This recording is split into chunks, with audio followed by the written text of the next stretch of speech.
কলোনিতে স্কুল ক্যাম্পাসে অনুষ্ঠানের আয়োজন করা হয়। এতে প্রধান অতিথি ছিলেন এসএ ফ্যামিলির ব্যবস্থাপনা পরিচালক ও আননিস একাডেমির চেয়ারম্যান শাহ আলম। এ সময় উপস্থিত ছিলেন আল মাগরিব ইন্টারন্যাশনাল স্কুলের উপাধ্যক্ষ এমদাদুল্লাহ, আল হামিম ইনস্টিটিউটের প্রিন্সিপাল আরিফুল ইসলাম ও তাওহিদুল উম্মাহ মাদ্রাসার পরিচালক হাফেজ মাওলানা ওমর ফারুক সহ অন্যরা।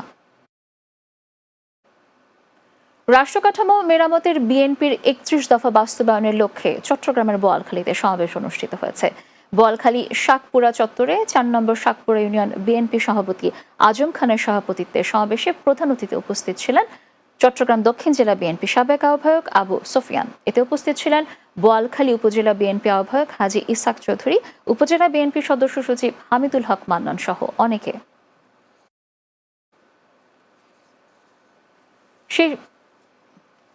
অরাজনৈতিক ও অসাম্প্রদায়িক স্লোগান নিয়ে একই ছাতার নিচে পথ চলার প্রত্যয় নিয়ে চট্টগ্রামের বাজালিয়া সমিতির মিলন মেলা অনুষ্ঠিত হয়েছে।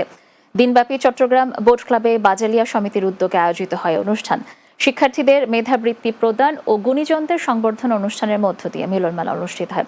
এ সময় বক্তব্য রাখেন বাজালিয়া সমিতির সভাপতি আক্তার কামাল চৌধুরী, সাধারণ সম্পাদক তুষারকান্তি বড়ুয়া, এনামুল হক চৌধুরী, সাদত আলী চৌধুরী, সজল কান্তি দাস সহ অন্যরা।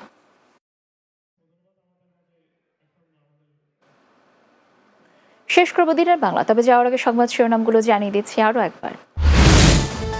বিগত সরকারের অসম চুক্তির কারণে সীমান্তে ঝামেলা সৃষ্টি হচ্ছে বললেন স্বরাষ্ট্র উপদেষ্টা। জনগণ ও বিজিবি সজাগ থাকা